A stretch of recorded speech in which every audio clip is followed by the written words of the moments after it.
A edificação é muito rica para uma vida. Uma vida não edificada, ela está o quê? Sem vida. Porque ela não tem propósito, ela não tem visão, não tem sonhos. É uma pessoa morta viva, porque ela não foi edificada. E o importante, não existe uma edificação pessoal de mim para mim. Você não consegue se edificar. Uma casa, ela se edifica sozinha? Não. Alguém tem que ir lá fazer. E alguém que seja o quê? Bom profissional. Uma pessoa idônea para fazer tal coisa. E eu vejo muitos dos crentes, principalmente os decepcionados. Ele fala, agora eu vou ficar em casa. Em casa eu leio a Bíblia, eu louvo o Senhor, eu canto, eu faço o meu culto.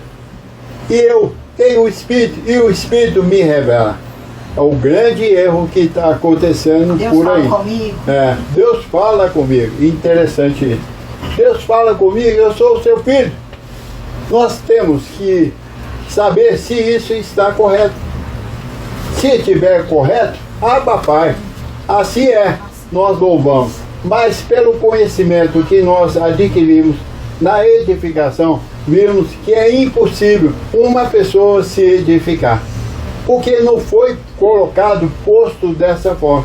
Eu até reconheço uma pessoa que fala desse jeito. É porque ela foi muito decepcionada.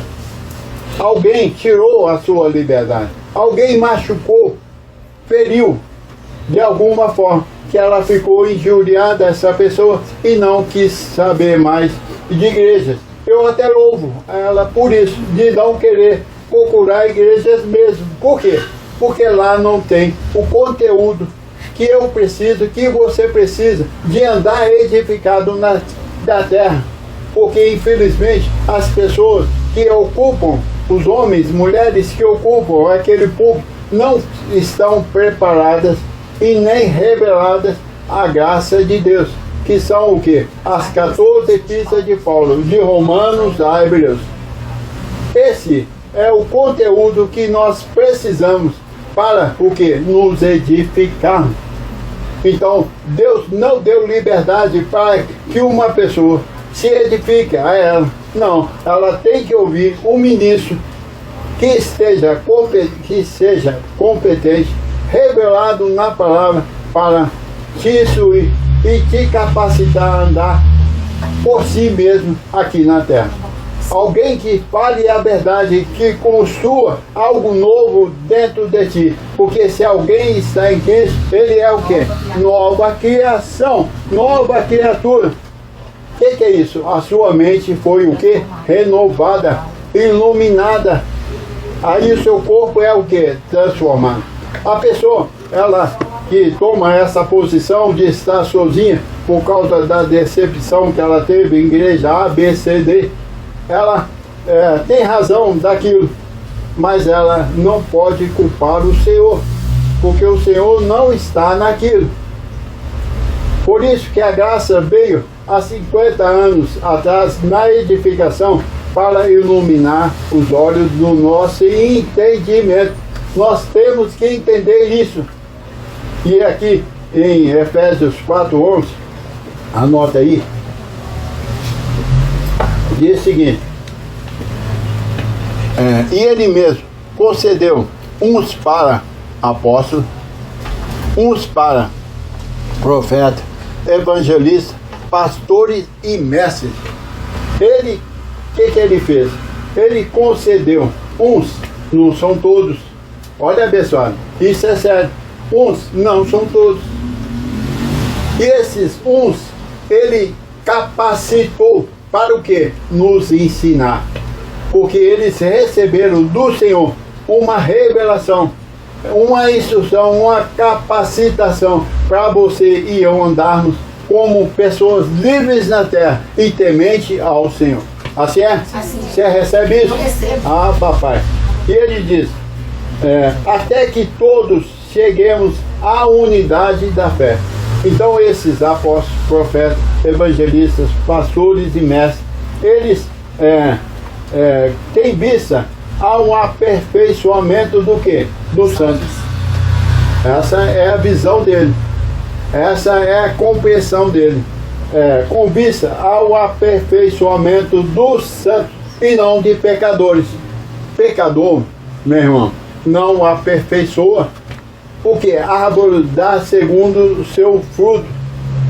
Quem é pecador gera o quê? Qual é o fruto que ele vai gerar? Pecado. Ele fala, ninguém é santo mesmo. Então, para ele, todo mundo é pecador, porque ele ouviu desses falsos apóstolos, pastores, profetas, mestres, que você é pecador. Então, ele instituiu isso dentro da onde? Da sua mente.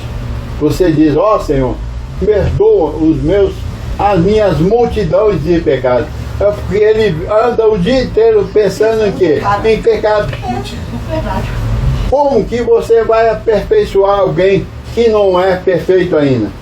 E lá em Hebreus 10, o Paulo diz que através de um único sacrifício ele nos o quê? Aperfeiçoou para sempre. Então, o apóstolo, o profeta, o pastor só pode edificar ou sobre-edificar quem já se viu o quê? Perfeito. Você já tem essa compreensão que você é perfeito pelo sacrifício de Jesus na cruz do Calvário. E se você tem essa convicção, você aceita o quê? O aperfeiçoamento, que é dizer santificação, abençoado. Assim é? Com vista ao aperfeiçoamento dos santos para o seu desempenho, bom desempenho. Você tem desempenhado bem aqui na terra? Só pode desempenhar bem se for o que? Edificado. Quando eu falo sobre edificado, nós estamos na sobre-edificação. Então, edificado soa para você hoje, sobre edificação. Porque edificado fomos com o apóstolo José Luiz, chamado por Deus para nos revelar e formar Cristo em nossos corações através do Evangelho da Graça de Deus. Assim é? Então, com vista ao aperfeiçoamento dos santos e não pecador, vista quer dizer o quê? Que ele não te vê como pecador, ele te vê como santo. Ele diz aqui em Efésios 1:4, olha aqui, assim como nos escolheu nele antes da fundação do mundo, para sermos o quê? Santos. Você não foi chamado para ser pecador. Passamos pelo pecado, sim, porque nós passamos pela lei. E a lei é que gera o pecado. Você vê que todo o sistema religioso, do catolicismo ao evangelho, ele pega a lei. E Paulo diz que todos aqueles que são das obras da lei estão debaixo de maldição. O que é obra da lei? Jejum. O que mais? Jejum. Como é abençoado? Batismo. Jejum. Oração. Nos montes. Bandos de descarrego. As festas judaicas. Batismo, ceia. Tudo isso é obra da lei. Mas antes da cruz. Isso está antes da cruz. É lei. Depois você vê as 14 epístolas de Paulo, isso não acontece. Isso não acontece. Não existe. Quando ele falou que estava tudo consumado, Aí o que acontece?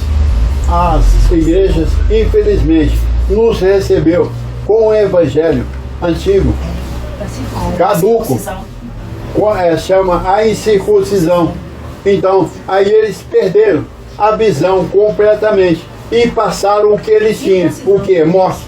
Aí as pessoas, os crentes, os evangélicos, que são chamados por Deus, são abençoados e não sabem, ouviram isso, acataram porque dizem que são pastores, apóstolos, missionários do Senhor, foi chamados e nós vimos que isso não existe. Esse ventilador está apagado? Não, a pessoa até está parada. Tudo gastou. Aí, abençoado, nós vimos uma... Aqui, presta atenção, abençoado. Nós vimos que os crentes, nós entramos numa canoa furada, onde nós achávamos que encontrar paz, encontrou o quê? Guerra. O crente, quando converte hoje, e há tempo, um homem, uma mulher, entra, aceita Jesus, e ele acha que a vida dele vai ser uma maravilha a partir daí. Aí ele entra na igreja, aceitando Jesus, e anda com o diabo nas costas agora, que ele nem conhecia. Ele nem conhecia isso. Ele passa a conhecer pomba gira, tanca, rua, exum, batalha espiritual. Então, existe isso na Bíblia. Mas eles entraram leigo. Pegou um pastor leigo também, que não conhece a graça, e injetou nele uma vida de luta, uma vida de guerra. E sendo que Jesus diz: aprendei de mim, que sou manso e humilde de coração, e achareis o que? Descanso para a vossa alma. Então, abençoado, uma vida não edificada é uma vida desgastada. Quer dizer, sem a graça de Deus, sem o benefício de Deus na sua vida. Aí ele anda torto, anda na escuridão, no erro, e a vida não traz nenhum descanso, nenhum prazer. Olha, eu conheço crentes que estão mais desejando a morte do que a vida. E Jesus diz: eu vim para que tenham o quê? Vida. E vida com abundância. Olha, ou Jesus errou, ou os padrecos e os pastores estão errados. É um dos dois. Batalha espiritual, guerra contra o inferno. Onde existe isso? Sendo que Jesus diz: aprendei de mim e achareis o que? Descanso. Nós precisamos de sermos edificados, mas pelo ministro correto, esse que recebeu da graça de Paulo para dar liberdade às ovelhas. Eu vim para que tenham vida, tenham liberdade.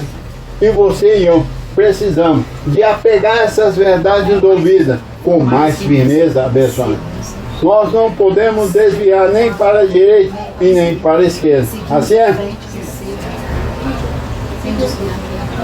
Então, a todos que chegamos à unidade da fé. O que é a unidade da fé? É o mesmo conhecimento. Porque a fé vem por ouvir. Se você ouve, e você tem que impor mão sobre enfermos, sobre os endemoniados, é porque você está ouvindo errado.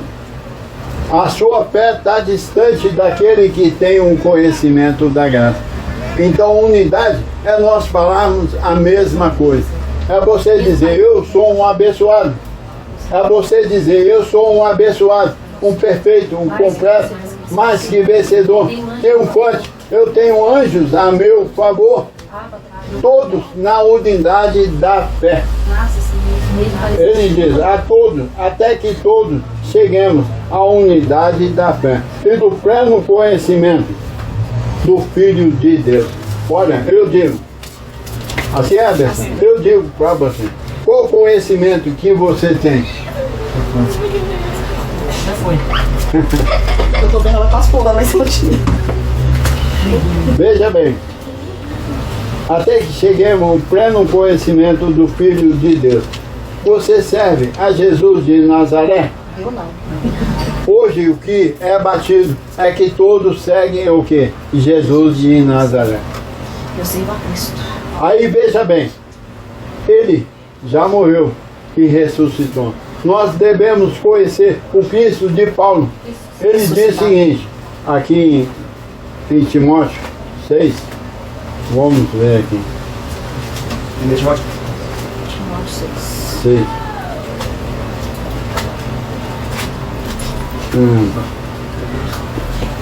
Onde está?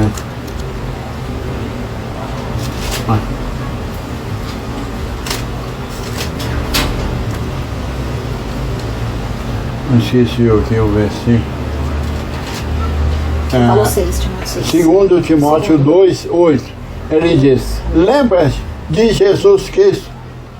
Olha, se você não completar o versículo, você vai achar que é o Jesus de Nazaré, porque ele era o Jesus Cristo, homem. E Paulo diz: a ninguém conhecemos segundo a carne. E se conhecíamos Cristo segundo a carne, já não conhecemos ele deste modo. Aí Paulo diz, lembra-te de Jesus Cristo ressuscitado de entre os mortos. Então você não lembra de Jesus de Nazaré. Você lembra de quem? O ressuscitado. Esse é o Cristo nosso. Porque o Jesus de Nazaré veio para quê? Cumprir a lei e os profetas. E o Jesus ressuscitado veio para nos revelar o quê? A sua graça. Para você se ver como um abençoado com todas as bênçãos. Assim é? Aí ele diz, aqui, a todos chegamos ao pleno conhecimento do Filho de Deus, a perfeita varonilidade, à medida da estrutura da plenitude de Cristo. Então o ressuscitado vai nos levar a pleno conhecimento de vida, de temor a Deus e de prosperidade na terra. Assim é? Você tem que edificar sobre esse fundamento para você viver uma vida plena com o Senhor, uma vida de liberdade e não uma vida de temor. Olha, eu sempre digo e continuo dizendo, o crente é a pessoa mais medrosa que existe, porque ele se tornou o quê? Fanático e supersticioso. Ele tem medo de tudo. Não pode na sua casa uma panela cair de madrugada. Ah, meu irmão, você vai expulsar demônio até. Ele é supersticioso. E a superstição leva ao quê? O medo. E o medo retrai a vida. O medo não deixa você avançar na vida. De você se tornar uma pessoa próspera, uma pessoa saudável, uma pessoa temente ao Senhor. Não, você teme ao diabo. Hoje nós passamos numa igreja, não existe oração sem que o diabo não envolva na oração. E nós ouvimos na rua que o diabo, pô, caramba, a igreja de Jesus Cristo ressuscitado, dos abençoados, tem diabo? Não pode abençoar. Uma que o diabo foi o quê? Destruído. Foi morto. A lembrança continua. Por quê? Lavaram aquela mente com o diabo. Porque o diabo te leva para a igreja e não o Espírito Santo. Nós aqui temos muita liberdade de você ir e vir. Ou não até vir, mas não tem problema. Porque nós não temos diabo para colocar na cola de ninguém. Nós temos a palavra que é viva e ela te traz porque você tem necessidade de conhecer a verdade, de se edificar. Então a edificação, abençoada, ela está baseada no que você tem na sua mente. Você fala o que está na sua mente. Você age o que está na sua mente. Tudo começa daqui para fora. Assim é? Aí você entende o projeto de Deus. Aí você entende qual é a vontade de Deus, que é o que? Boa, perfeita e agradável. Essa é a vontade de Deus. A vontade de Deus não é destruir o seu povo, é de edificar. Fazer você virar realmente um filho de Deus autêntico, um cristão autêntico. Que tudo que você precisar, você se encaminha para o sucesso pela palavra que você tem na sua mente.